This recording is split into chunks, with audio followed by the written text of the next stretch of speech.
Hi, I'm Francis, Hi, I'm Jen. and we're leading up to our third annual Women's Wellness Council, which I'm really excited about. The Women's Wellness Council is a platform to support women to share their inspiring work with anyone healing from chronic illness on a healing journey who wants inspiration from pioneers of healing, of awakening, of mind body medicine. And this year we have the incredible energy medicine pioneer Donna Eden, and also author Lynn McTaggart as well, who's really well known. And we have Sarah Van Stover, and we have 11 other incredible women, including Jen and I, who are interviewed as part of this series. And and yeah, so I'm just so thrilled to be here again, and I know so many women have got so much from this over the years. But Jen, it's your first side of being on this side of the council and helping to hold it. How are you feeling as we're leading up to it?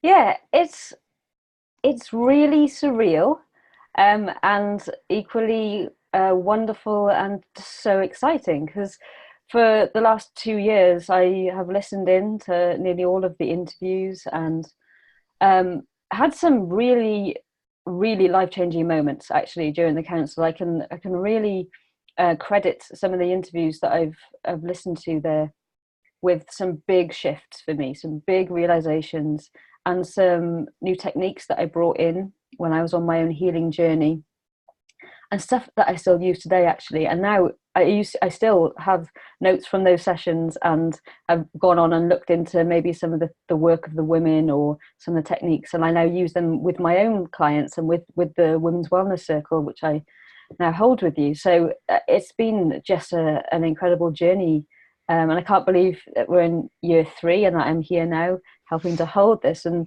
to not only be involved with it, but to be part of the interviews and to be interviewed myself about the healing journey and all the inspiration that I've gained from so many powerful, incredible healers, um, and to be part of that energy, to be part of that gift and offering to the world, because that's what the council gave to me and to everyone else, was this just incredible gift of people's knowledge and experience, which you just, you kind of wish for it. You wish for that mentor or that inspirational person that did that thing that you want to do yourself, but how did they do it? And these women are just sharing it, and that's just such a generous gift. So I'm just so excited to And be just here. briefly, do you remember like a couple of the nuggets of wisdom that you got for yourself from the council, or just Mm. briefly, so we Yeah, have yeah, time for that?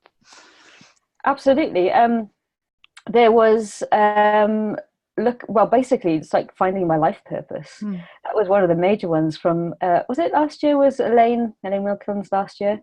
um and I think it was something that I'd written about down in my Mm. journal for a long time, and Mm. I was trying to move towards. And I was like, yeah, try finding my authentic self, and if I find this authentic self, then I'll be able to heal even further and all Mm. this. But there was something in that that just it was like an arrow that, like that goes right into your consciousness. And I just realized that there was this that there was so much of me screaming out this life purpose inside of me. Mm. And then going forward with that and using her bliss list was an excellent way of kind of honing in on where I was going with that. And Mm. and turning towards the darkness, turning towards the pain, and where those kind of nightmares are, that really struck me as well from one of the interviews. And I Mm. started, like, literally the minute that I heard the interview, I did it. I Mm. thought about this nightmare that I'd had a couple of nights before, because I was Mm. plagued with nightmares and night terrors for Mm. my whole life, basically, which got a lot worse during the illness. And I turned towards that dark figure in the nightmare, and basically within a few weeks, it was that part of myself was healed, because I'd Mm. been running the whole time and I hadn't had the courage or the knowledge of how to deal with that. So that was just, yeah, massive shift. Yeah, and it's amazing. I think when on a healing journey, sometimes we just like need one thing at a time to heal, and it's just like one bit of wisdom that really speaks to us at that particular time in our healing journey that can just have such a profound effect. And that's, I would say, one of the aims of the council is to provide all these different nuggets of wisdom that each woman's going to get something different from it and need something different from it. And Yeah, yeah. yeah, and the right, yeah, like you say, it's like right time. Like there were some things in the council that I'd listened to and I hadn't really taken on very much at the time. And then leading up to this new council, I re-listened to some of the interviews, and suddenly I'm now ready for that myself. Mm. And I'm reminding myself that, it's okay that I wasn't ready then. It's okay. First of all, I maybe started to self-criticize, like, oh, if I'd known that, if I'd really just listened properly back then, maybe I would have been like much further on, much quicker. Like, no, I wasn't ready to hear it then. It wasn't my time, and now it is part of my journey. So, yeah, just being able to just provide this sort of platter of information and insight for people, and just take it when it's right for you. It's always there. It's going to be there for you as time goes on. So that's what's such a pleasure to be part of that. Yeah, for sure. Mm. And as I said, it's been such a part of my healing journey, and so has the Women's Wellness Circle. And I wondered if you could speak a bit more to what inspired you to start the circle and to, be offering something like the council as part of its resources. That's such a huge thing. Yeah, I guess around 3 years ago now, Sophie and I were working together running retreats, and they were open to anyone, and they included self-care.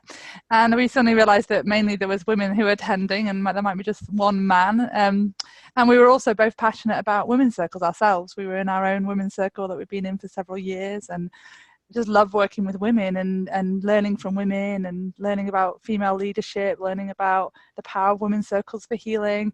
And we suddenly decided to just focus on women, and we did quite a lot of reading around the time around how women in response to stress respond differently to men. Up until 20 years ago, all the research on stress had been done on men, whereas about 20 years ago or so, a scientist called Shelley Taylor did some work around the stress response for women. And when women release stress, they actually release a lot of oxytocin to encourage them to bond and to reach out to other women. So I mean, I think we're all wired for connection. We're all wired for bonding with others, but even more so than men, women are wired for reaching out in times of stress and trauma. And I also feel that includes illness, that actually there's something about women coming together that can actually powerfully catalyze a healing journey when there's a sense of support and community to lean into, when you're around women who get what you're going through and can validate your experiences along the way and can maybe support you with some of those nuggets of wisdom, because everyone's got wisdom to share. Women on their healing journey are learning all the time and growing all the time, and they can inspire other women.